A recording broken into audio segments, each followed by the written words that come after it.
শুই থাকোঁতেও পইচা এইটো আৰু কেনেকুৱা কথা নাই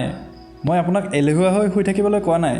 বৰঞ্চ আপোনাক বুজাবলৈ লৈছোঁ বহুত গুৰুত্বপূৰ্ণ এটা কনচেপ্ট যাৰ নাম হৈছে টাইম লিভাৰেজ টাইম লিভাৰেজ হৈছে ধনী হোৱাৰ বাবে এপাত ব্ৰহ্মাস্ত্ৰৰ নিচিনা পৃথিৱীৰ প্ৰতিজন ধনী ব্যক্তিয়ে জানি শুনি বা অজানিতে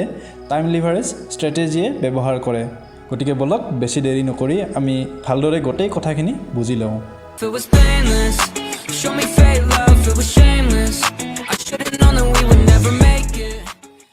hello' guys A to Z মানিলৈ আপোনালোকক স্বাগতম স্কুল কলেজত নিশিকোৱা কিছুমান খুবেই দৰকাৰী ফাইনেন্সিয়েল কনচেপ্ট যুৱ প্ৰজন্মৰ মাজত আগবঢ়োৱাটোৱে হৈছে আমাৰ মূল উদ্দেশ্য এনেধৰণৰ টপিকৰ প্ৰতি যদি আপুনিও আগ্ৰহী তেন্তে চেনেলটো ছাবস্ক্ৰাইব কৰি ল'ব পাৰে টাইম লিভাৰেজ কনচেপ্টটো বুজিবলৈ হ'লে আমি জানিব লাগিব দুই ধৰণৰ ইনকাম ষ্ট্ৰেটেজিৰ বিষয়ে এবিধ হৈছে এক্টিভ ইনকাম আৰু এবিধ হৈছে পেছিভ ইনকাম আহক এটা জনপ্ৰিয় কাহিনীৰ মাজেৰে আমি গোটেইখিনি কথা বুজি ল'বলৈ যত্ন কৰোঁ এখন গাঁও আছিল গাঁওখনত খুব পানীৰ সমস্যা আছিল প্ৰতিঘৰ মানুহে বহু দূৰৰ নৈ এখনৰ পৰা পানী কঢ়িয়াই আনিবলগীয়া হৈছিল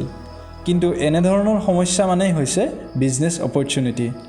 এই সুযোগ লৈ ৰমেন নামৰ মানুহ এজনে গাঁৱৰ মানুহক আৱশ্যকীয় পানীখিনি আনি দিয়াৰ দায়িত্বটো ল'লে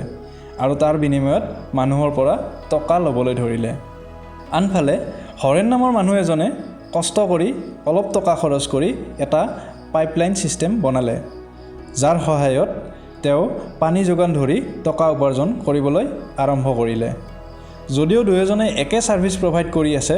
তথাপিও দুয়োজনৰ বিজনেছ মডেল দুটা সম্পূৰ্ণ বেলেগ ৰমেনে বিজনেছ চলাবলৈ ডেইলি টাইম আৰু এফৰ্ট দিব লাগিব যিমানেই বেছি টাইম দিব সিমানে বেছি উপাৰ্জন কৰিব পাৰিব কিন্তু টাইম মানুহৰ হাতত লিমিটেড হয় গতিকে ৰমেনৰ ইনকামো লিমিটেড হ'ব আনহাতে হৰেনে তাৰ বিজনেছত লাগি থকাৰ কোনো প্ৰয়োজন নাই হৰেনে ওচৰ চুবুৰীয়া গাঁওবোৰতো সেই একে ধৰণৰ পাইপলাইন ছিষ্টেম বহুৱাই তাৰ বিজনেছ আৰু ইনকাম এক্সপাণ্ড কৰি যাব পাৰে ৰমেনে তাৰ ডেইলি এফৰ্ট আৰু টাইমৰ বিনিময়ত উপাৰ্জন কৰি আছে এই ধৰণৰ ইনকামক আমি এক্টিভ ইনকাম বুলি কওঁ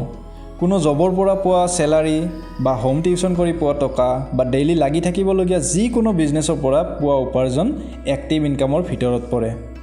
আনহাতে হৰেনে এবাৰ কষ্ট কৰি বনোৱা ছিষ্টেমৰ সহায়ত ভৱিষ্যতে কণ্টিনিউৱাছ উপাৰ্জন কৰি থাকিব পাৰিব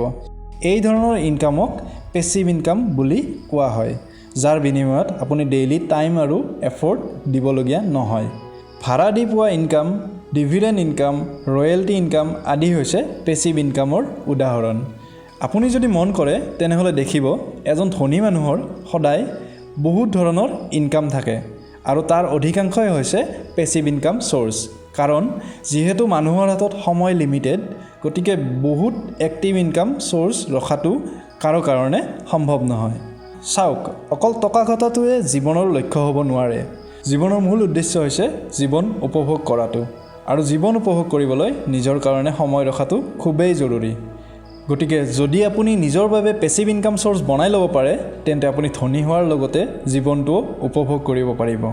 পেছিভ ইনকামৰ বাবে সকলোতকৈ জনপ্ৰিয় আৰু সহজ উপায় হৈছে ঘৰ বা গাড়ী ভাড়া দিয়াটো কিন্তু তাৰ বাবে আপোনালোকক প্ৰয়োজন হ'ব বহু পৰিমাণৰ মূলধনৰ পেছিভ ইনকামৰ আন কিছুমান উপায় হৈছে কিতাপ লিখা বা আন ধৰণৰ কণ্টেণ্ট বনোৱা যাক আপুনি এবাৰ লিখিয়েই বা বনায়েই ভৱিষ্যতে তাৰ পৰা ৰয়েলটি ইনকাম উপাৰ্জন কৰি থাকিব পাৰে কিন্তু ইয়াৰ বাবেও আপোনাক কিছুমান স্পেচিয়েল স্কিলৰ প্ৰয়োজন হ'ব কিন্তু ডাঙৰ মূলধন বা বিশেষ স্কিল নোহোৱাকৈও আপুনি পেছিভ ইনকাম উপাৰ্জন কৰিব পাৰিব নেকি হয় ষ্টক মাৰ্কেটৰ সহায়ত আপুনি ডিভিডেণ্ড ইনকাম উপাৰ্জন কৰা আৰম্ভ কৰিব পাৰিব আমি আমাৰ নেক্সট ভিডিঅ'ত আপোনালোকক এই বিষয়ে সবিশেষ জনাবলৈ যত্ন কৰিম যদি ভিডিঅ'টো উপযোগী যেন লাগিছে তেন্তে ভিডিঅ'টো লাইক কৰি দিব আৰু এনেধৰণৰ মানি ৰিলেটেড বা ফাইনেন্স ৰিলেটেড ভিডিঅ' পাই থাকিবলৈ চেনেলটো ছাবস্ক্ৰাইব কৰি দিব আজিলৈ এইখিনিয়ে ধন্যবাদ জয় অসম